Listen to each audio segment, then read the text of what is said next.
Gold digger marries my dad 2 years before his death, and now she expects to take over his estate, but she has no clue who really owns it. Alright, so here's the deal. My dad's going into hospice next week, and it's been a mess for a while now. I mean, we all knew it was coming, but it doesn't make it any easier, right? Thing is, the house he's living in with his wife Sandy and her two daughters, Tina and Beth, isn't even his house. It's mine.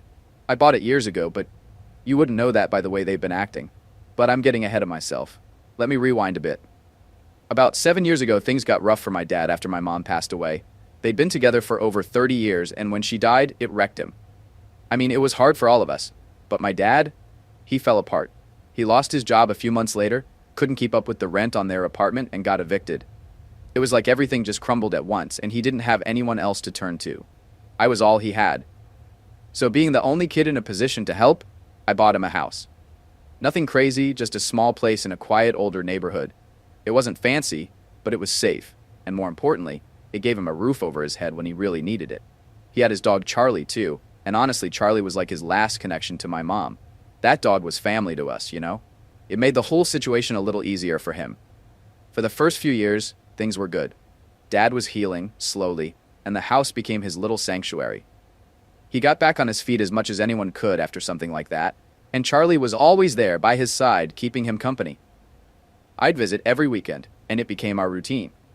Charlie would wag his tail like crazy whenever I showed up, and we'd hang out in the backyard, grilling burgers, catching up, just trying to enjoy life again after everything that had happened. Then Sandy came into the picture. They met through some mutual friends, and before I knew it, they were married. I wasn't against it or anything. I mean, I was happy for my dad if this was what he needed. And Sandy seemed all right at first, you know? She was polite, always had a smile, and she seemed like she genuinely cared about my dad. So, when he said she was moving in, I didn't have a problem with it. It's his life after all, even if it's technically my house. As long as he was happy, that's all that mattered. But here's where things started getting a little weird. First, it was just Sandy moving in. Fine. Then, out of nowhere, her daughter Tina shows up with all her stuff. Like she's moving in too. Now, Tina's in her late 20s, a grown adult. So it's not like she's some kid who needs a place to crash for a weekend. No, she's there to stay. I didn't say anything because, again, it's my dad's life and I wanted to respect that. But still, it was a little strange, right? A few months go by and I start noticing things every time I visit. There's more of Sandy's stuff everywhere. The house, which used to feel like my dad's place, now felt like it was more hers. Whatever, I told myself. Dad's happy, let it be. But then, just when I thought it couldn't get more crowded, Beth, the younger daughter, moves in. Now it's a full house. Sandy, Tina, Beth, and my dad, all under one roof. And you can imagine how that went. At first I tried to let it go. I mean, yeah, it was weird seeing my dad's home being slowly taken over by Sandy and her daughters, but what could I do? I'm not going to tell my dad how to live his life. But things started getting worse. The vibe in the house shifted. Suddenly, my dad's opinion didn't seem to matter much anymore. Everything was about what Sandy and her daughters wanted. Things were already going downhill with Sandy and her daughters slowly taking over my dad's house. And then, just when I thought things couldn't get more annoying, we had the whole mess with Charlie. Let me explain something about Charlie. This dog wasn't just a pet. Charlie was family. My mom loved that dog like he was her baby, and after she passed away, Charlie became my dad's emotional support. It was like Charlie was the one thing keeping him grounded after everything that happened. I know some people don't get that, but if you've ever had a dog, you know what I mean. So, you can imagine how much it pissed me off when Beth, Sandy's youngest daughter, started complaining about Charlie. Like, really? Charlie was old, harmless, and spent 90% of his day either sleeping or chasing his own tail when he wasn't too tired. But one day, out of the blue, Beth comes up with this whole thing about how Charlie makes her uncomfortable. She said she didn't feel safe with him around. Now, I'm not one to dismiss people's fears, but come on. This was Charlie, not some rabid wolf. The guy was 12 years old, could barely make it up the stairs without needing a break, and was about as dangerous as a pillow. I didn't take it seriously at first. Thought maybe she was just being dramatic. But Sandy, of course, jumped in to back her up, making a whole big deal out of it. She started saying that maybe it was time for Charlie to find a new home, like he was some unwanted furniture that needed to be thrown out. That was my breaking point. I could see the stress it was putting on my dad. He wasn't just being asked to give up a dog. He was being asked to give up the last real connection he had to my mom. It broke my heart to see it. But what could I do? I wasn't living there, and Sandy had pretty much taken over the decision-making in the house. I could tell my dad didn't want to get rid of Charlie, but he was tired. He was dealing with his own health issues, and I guess he didn't have the energy to fight back anymore. So, yeah, I stepped in. I told my dad straight up that Charlie could come live with me. I wasn't going to let Sandy or her daughters bully him into giving up that dog. My dad was relieved, but I could tell it still hurt him. I mean, he didn't want to give up Charlie, but he knew it was the only way to stop the constant arguing in the house. Sandy acted like she was doing him some huge favor by letting me take Charlie in, but I knew better. It wasn't about Charlie. It was about control. She and her daughters wanted to be the ones calling all the shots, and Charlie was just another way to push my dad out of the decision-making process in his own home. From that day on, I started bringing Charlie with me every time I visited, and every single time, it was like I was bringing some kind of dangerous animal into the house. Tina and Beth would literally act like Charlie was going to maul them any second. The first time I showed up with him after taking him home, Beth actually screamed when she saw him, like she hadn't lived with this dog for the past few years. Sandy tried to play it off, but you could see her rolling her eyes every time I walked in the door with Charlie trotting behind me. It was ridiculous.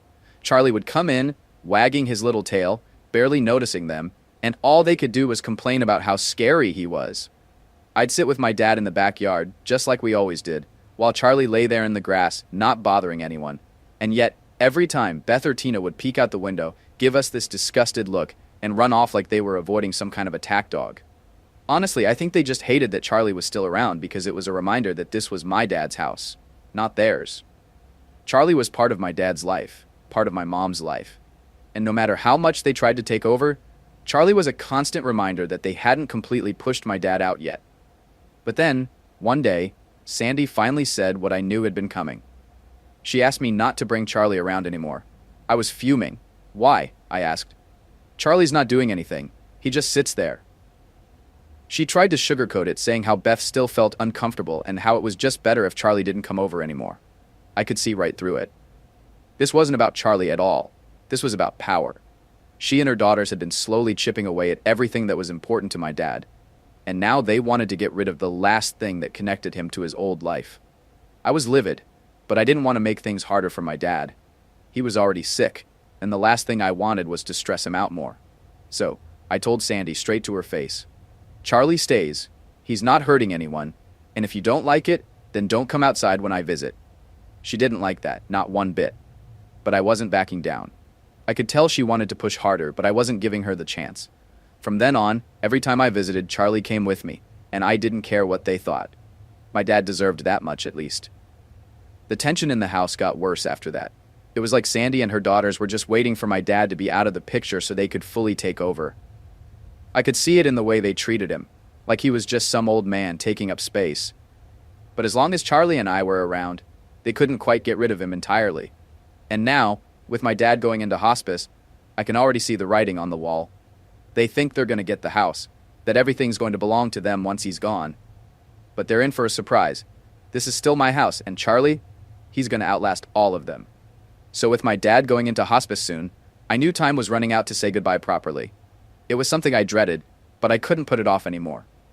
He wasn't doing well, and I needed to see him, especially since I'd been taking care of Charlie ever since Sandy and her daughters basically forced him out. I wanted to bring Charlie to see my dad one last time, let them have their moment before everything went downhill. When I showed up at the house, Sandy, Tina, and Beth were already there. The second I walked in with Charlie by my side, I could feel the tension in the room. You know when you walk into a place and everyone just stops what they're doing? Yeah, it was like that. The vibe was off, but I didn't care. I was there for my dad, not for them. Tina was the first to say something. She looked at Charlie, wrinkled her nose, and said, "Oh great, he brought that stupid dog again." She wasn't even trying to hide the attitude. She acted like Charlie was some kind of wild animal, but the truth is, Charlie was so old at this point, he barely moved unless you coaxed him with a treat or something. But there she was, acting all dramatic, like the dog was going to destroy the house. I took a deep breath and ignored her. I wasn't about to start a fight right then, even though I could feel my blood boiling. I just said, "I'm here to see Dad," and headed straight for his room. I could hear Sandy say something to Beth under her breath as I passed, but I didn't catch all of it. Probably some passive-aggressive comment about me or the dog, but whatever. I didn't have the energy to deal with them. When I got to my dad's room, he was lying in bed, looking frail but still awake. His face lit up when he saw me, and when Charlie trotted in behind me, wagging his tail like crazy, my dad smiled for the first time in weeks. It hit me right then how much my dad had missed Charlie. Charlie immediately jumped up on the bed, which honestly was a struggle for him with how old he was. But he made it. He curled up next to my dad, like they hadn't missed a beat. My dad reached over and scratched behind Charlie's ears, just like he used to. For a few minutes, it was like things were normal again, and I could see how much peace it brought my dad to have Charlie there. We didn't talk much at first. It was one of those moments where words aren't really needed, you know? I just sat there with him, Charlie laying between us, and we stayed like that for a bit. I could tell my dad was weaker than the last time I'd seen him, and it hurt to see him like that, but there was also a kind of relief. At least for those few minutes, he looked happy again. After a while, my dad spoke up. "I've missed this old guy," he said, his voice a little shaky but still carrying that familiar warmth. "It's good to see him again." I nodded, not trusting myself to speak without choking up. I didn't want to show how emotional I was getting, so I just reached over and patted Charlie on the head. We talked for a bit, about simple things. Memories, stories about Charlie, old family moments from when Mom was still around. It felt good, but it was also bittersweet. The whole time I kept thinking about how this might be the last time I'd ever see my dad like this, awake and aware. It's a hard thing to wrap your head around, even when you know it's coming. And then, of course, Sandy had to ruin it. I was getting ready to leave when she walked in, not even bothering to knock. She glanced at Charlie curled up on the bed next to my dad and immediately looked annoyed. "I thought I asked you not to bring that dog here," she said, crossing her arms and glaring at me like I'd committed some huge crime. I felt the anger bubbling up again, but I stayed calm. "Charlie isn't hurting anyone," I said, keeping my voice steady. "He's here to say goodbye to Dad. You've got a problem with that?" Beth, who had followed her mom into the room, piped up from behind her. "Good riddance," she muttered, loud enough for me to hear. "I'm glad we won't have to deal with him after this." That was it. I'd had enough. I stood up, trying to keep my cool, but it wasn't easy. "You know what? I don't care what you think about Charlie. He's family, and he's staying here as long as I'm here. If you don't like it, tough." Sandy looked like she wanted to argue, but my dad cut her off. "It's fine," he said quietly. "Let them be." His voice was soft but firm, and Sandy didn't push it any further. I stayed a little while longer after that, mostly to make sure my dad and Charlie had enough time together. But eventually I had to leave. I knew it was probably the last time I'd bring Charlie over, and I wanted it to end on a good note. As I was walking out, Tina was sitting in the living room, scrolling through her phone, and she barely looked up when I passed. But just as I was about to reach the door, she said, "I can't wait until we never have to see that dog again." I stopped in my tracks, turned around, and just stared at her for a second, trying to decide if I was really going to engage. But then I just said, "You won't have to," and walked out. I didn't need to give them any more of my time. On the drive home, I kept thinking about how wrong this all felt. It wasn't just about Charlie. It was about everything. How my dad's house had become something else entirely. How Sandy and her daughters had taken over. How they didn't even seem to care about my dad's condition. It was like they were just waiting for him to die so they could get on with their lives. But the joke's on them. This house isn't theirs, and when the time comes, they're going to find that out the hard way. Update 1. After that last visit with my dad, I knew something had to change. I couldn't keep tiptoeing around Sandy and her daughters, letting them act like they owned the place while I just stood by. My dad wasn't getting any better, and it was only a matter of time before he was gone. Once that happened, I knew Sandy and her daughters would expect to stay in the house indefinitely, just living there rent-free like they'd been doing for years. I wasn't going to let that happen, but instead of dropping the big bomb on them about the house being mine, I decided to take it step by step. First, I needed to see how they'd react to the idea of paying rent. Maybe, just maybe, they'd show some sign of responsibility and agree to it, but I wasn't holding my breath. So a few days after that emotional visit with my dad, I went back to the house. I walked in, and as usual, Sandy, Tina, and Beth were all hanging out in the living room like they didn't have a care in the world. They were watching some reality show on TV, laughing at something, and it honestly made me mad. My dad was in hospice, and here they were, acting like everything was fine. I took a deep breath and walked into the room. Tina glanced up at me, barely acknowledging that I was there, while Sandy paused the TV, clearly annoyed that I was interrupting their precious showtime. "Can we talk for a minute?" I asked, trying to keep my tone calm. I didn't want to start this off on the wrong foot, even though I was already feeling frustrated. Sandy raised an eyebrow. "About what?" "About what's going to happen after my dad passes," I said. I could feel the tension in the room rise instantly. The smiles and laughter disappeared, and suddenly, all eyes were on me. Good. They needed to hear this. I've been thinking about it, and we need to talk about the house, I continued. Specifically, about rent. The word rent hung in the air like a grenade waiting to explode. Beth let out an incredulous laugh. Rent? What are you talking about? I didn't let her get to me. Once Dad passes, things are going to change. If you want to keep living here, you're going to have to start paying rent. I've already talked to a lawyer, and we've worked out a fair amount based on the market value of the house. Beth looked at me like I'd just insulted her entire existence. Tina sat up straight, ready to jump in with some snarky comment, but Sandy beat her to it. Wait a minute, Sandy said, narrowing her eyes. Why would we need to pay rent? James wanted us to stay here. I nodded, keeping my voice even. I get that, but I've been covering the costs of this house for years, and that can't continue after he's gone. You've had a good deal here for a long time, but things are going to have to change. Either you start paying rent, or you'll need to find somewhere else to live. The room went dead quiet. I could see the wheels turning in Sandy's head as she tried to process what I was saying. Tina and Beth looked completely blindsided, like the idea of paying rent had never crossed their minds. Of course it hadn't. Why would it, when they'd been living there for free all this time? Finally, Sandy spoke up, her voice sharp. This is James's house. He wanted us to stay here. You're not going to charge us rent after everything we've done for him. I clenched my jaw, trying to keep my cool. Look, I'm not trying to make this difficult, but the reality is, someone has to take care of the expenses, and it's not going to be me anymore. I've already covered everything up until now, but I can't keep doing that after Dad's gone. You either pay rent or you move out. Those are your options. Tina finally jumped in, her face red with anger. You're unbelievable. We've been living here for years and now you're trying to make money off us? What kind of person does that to family? I sighed, feeling the frustration building. I'm not trying to make money off anyone. I'm trying to make sure things are handled fairly. I've given you plenty of time, and I'm giving you more time now. 3 months after Dad passes, 3 months to figure out what you're going to do. That's more than fair. Beth crossed her arms, glaring at me. So what? You're just going to throw us out if we don't pay? I don't want it to come to that, I said, meeting her glare. But yeah, if you're not willing to pay rent, then you'll have to leave. I can't keep covering the costs for you. Sandy stood up then, trying to play the victim card. I can't believe you'd do this to us after everything we've done for James. Everything we've done for this family. You're just going to kick us out like we're nothing? I shook my head. I'm not kicking you out. I'm giving you options. But like I said, things are going to change, and you need to be ready for that. I'm giving you 3 months to figure it out. That's more than generous. I could see Tina getting ready to say something else, but I was done with the conversation. I'd said what I needed to say, and I wasn't going to stand there and argue with them all day. So before they could pile on more complaints or guilt trips, I turned and headed for the door.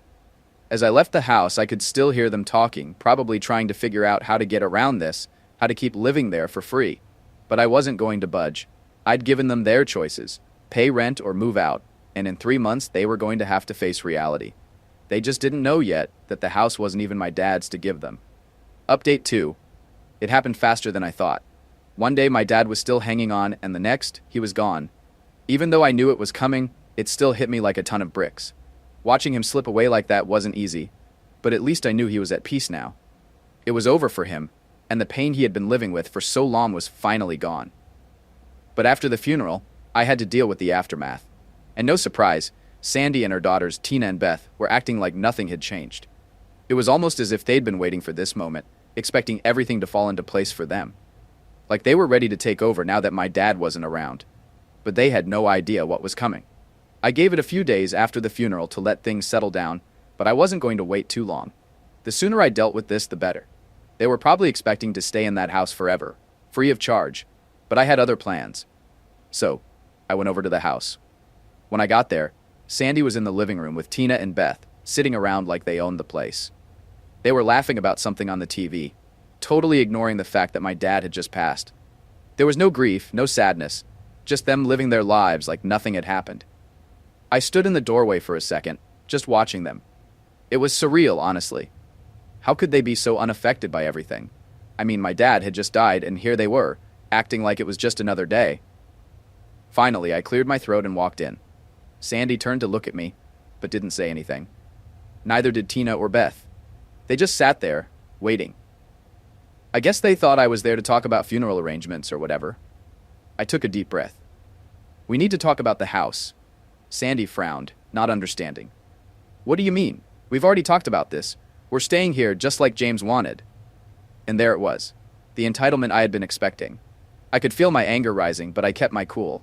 I wasn't going to let them get to me. No, I said, shaking my head. We haven't talked about this. You think you're staying here, but the truth is you're not. This house isn't my dad's. It's mine. I bought it for him after my mom died, and now that he's gone, it goes back to me. The room went dead silent. I could see the shock on Sandy's face, like she had no idea what I was talking about. She blinked a few times before finally saying, "What are you talking about? James never told me that. This is our home." I almost laughed. Yeah, well, he didn't need to tell you. This house was never his to give. I bought it for him to live in after he lost his apartment, but it's been in my name the whole time. And now that he's gone, it's time for you to go too. Tina stood up, looking furious. You can't just kick us out. We've been living here for years. This is our home now. I turned to her, keeping my voice steady. No, it's not your home. You've been living here for free, and I've let it slide because of my dad. But now that he's gone, that stops. You either start paying rent or you leave. You have 3 months to figure it out. They were all stunned. Sandy looked like she was about to cry, but she quickly turned that into anger. You can't do this to us. James wanted us to stay here. I'm sorry, I said, although I didn't really mean it. But that's not how this works. Legally, this is my house, and I'm not going to let you stay here without paying rent. You've been taking advantage of my dad for years, and I'm done letting it happen. Sandy tried to argue, but I wasn't listening anymore. I could feel the tension building in the room, but I wasn't backing down. This was my house, and I had every right to do what I was doing. I've already spoken to my lawyer, I added, pulling out the paperwork to prove it. If you don't believe me, here it is in black and white. I own this house, not you, and not my dad. I've given you 3 months to figure out what you're going to do. After that, if you're not out, I'll have no problem evicting you.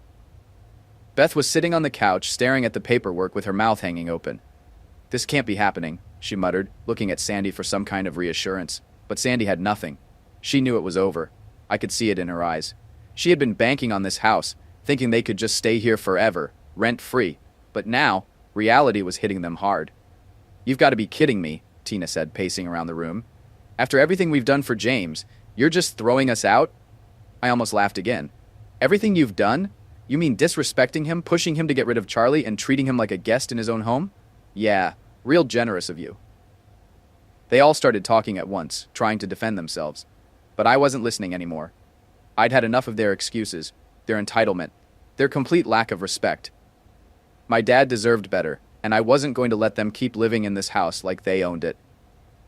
I've said what I came to say, I told them, turning toward the door. You've got 3 months. After that, we'll see what happens. As I left, I could hear them still arguing behind me, trying to figure out what they were going to do. But that wasn't my problem anymore. They had spent years living off my dad, off of me, and now it was time for them to deal with the consequences. I felt a weight lift off my shoulders as I walked out of the house. It wasn't going to be easy, but I knew I was doing the right thing. I had let them take advantage of the situation for too long, and now it was time to take back what was mine. This house wasn't theirs. It never was.